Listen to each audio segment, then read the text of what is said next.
What is up, you guys? Welcome back to my channel. Now, I'm very excited for today's video because we're going to be talking about how to farm mana. And what's cool is that I've done a little bit of research and I've seen a couple of guides, and some of them are really long, and I want to keep this video around 5 to 7 minutes and just teach you how to get mana effectively.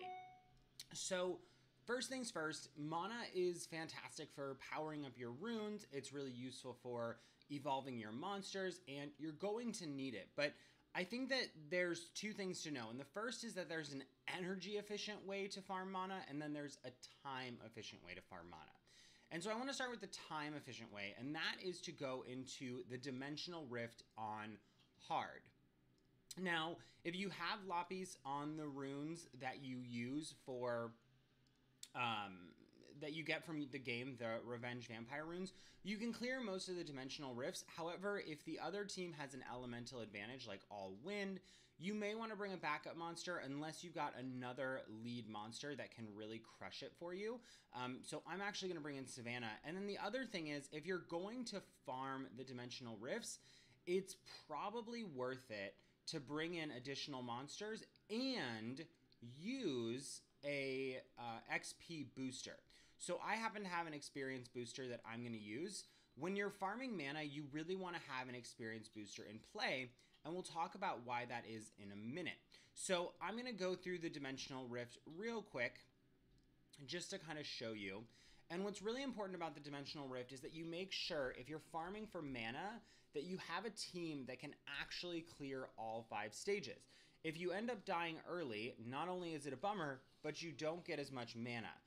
And that can be a real issue in terms of your mana farming actions.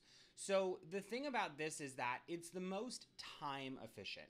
So it's going to get you the most mana in the least amount of time. However, mana for energy, it's not the most efficient. It's not the most energy efficient way to get mana.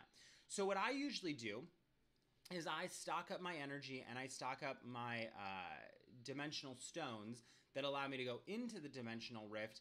And then once a week, I run the Dimensional Rift, right? I'll run it 10 to 15 times. I'll link in the description below. I also have a video about how to 6-star your monsters fast, leveraging the Dimensional Rift. And I think that putting these two strategies together of leveling up your monsters fast with the Dimensional Rift and using the Dimensional Rift as an energy or time efficient way to get mana is a really good combination that you can put together. So we're almost going to clear this, and then I'll show you.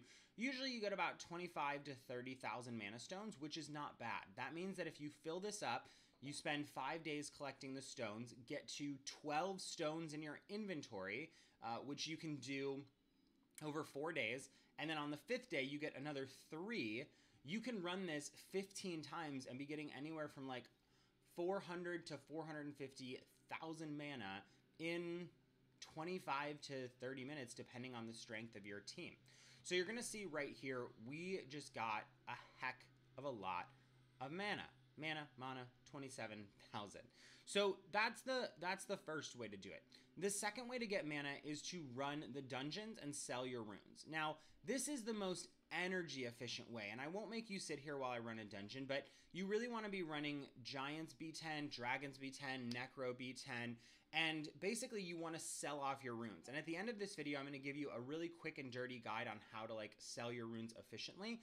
But basically you want to run the dungeons, get the runes, and sell the ones that you don't want to keep. Now that's the most energy efficient way. The only other energy efficient way is to grind Fame in Hell. And when you grind Fame in Hell, level 1, not only are you able to level up your monsters, so again, if you're going to do this, you want to have an experience boost, but you're also going to collect mana in a pretty energy efficient way.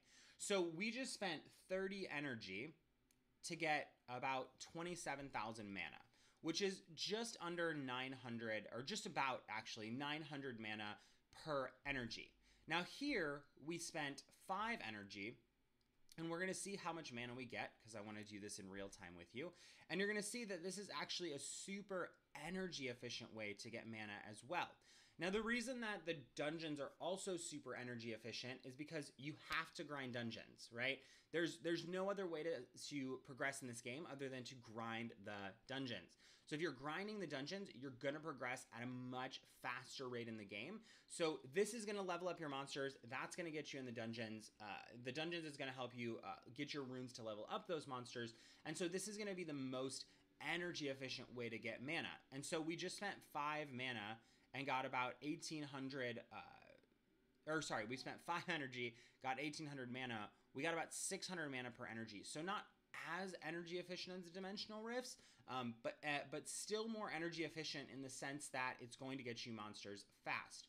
Now, or it's going to help you level your monsters fast. Now, the last thing that we can do to get mana is to do our daily tasks. Now, if you do your daily tasks, you're going to get like just over 50,000 mana per day.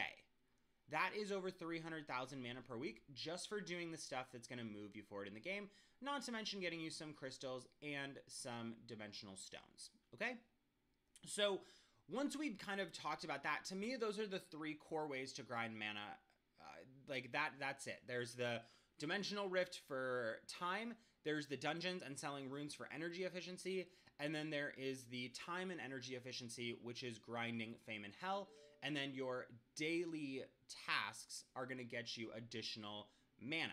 So now that we've kind of gotten the mana, the one thing that I hope you're taking away from this is that the most effective way to get mana is to grind the dungeons, okay? Grind the dungeons. And once you've done that, you're going to then want to sell off the runes that you've used or gained in this process.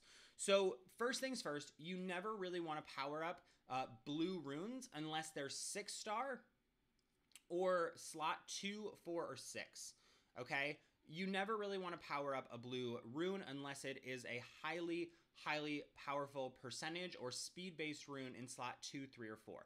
And why am I telling you this? Because grinding mana is only half the battle. The other half of the battle is using that mana efficiently so you don't have to grind as aggressively.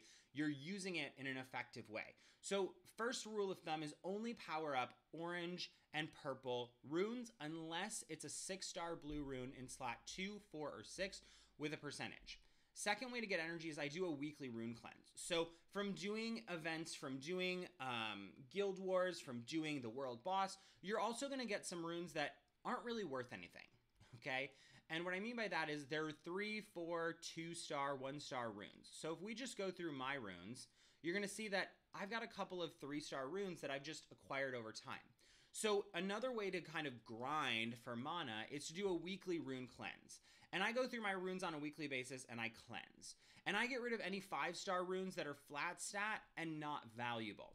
So like this one, I would keep it because it's got accuracy, so I may need it down the road. But as you get further into the game, you're going to sell most of your 5-star blue runes because you won't have the capacity for all of these other runes. So if you're early to mid-game, keep your blue runes. If you're late to endgame, sell your blue runes and keep everything moving forward. For 5-star runes, you want to sell anything that's a flat stat in slot 1, 3, or 6, or sorry, 2, 4, or 6. You want to sell all your flat stat runes, and then keep any runes that are 2, 4, or 6 that are percentages. And then really, like, my rule of thumb is like 2, 3, 4-star runes I sell. 5-star purple or orange, I evaluate them if they're purple. If they're orange, I keep them.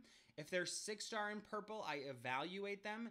And if they're 6-star in legendary, I'm keeping them regardless of the stats because I can always re-app them.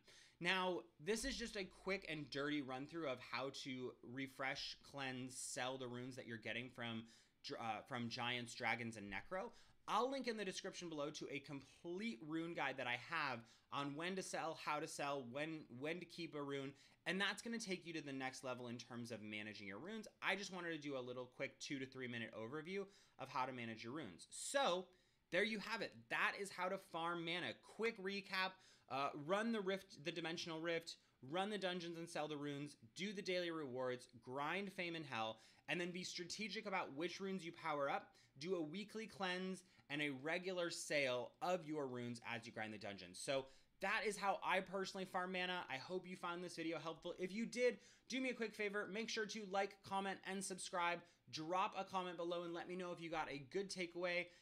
Make sure to hit that subscribe button. It helps us grow our channel. And if you want to hit the like button, it takes no time, no money, and it does help us grow. So I hope you have an incredible rest of your week. And until next time, keep gaming bananas.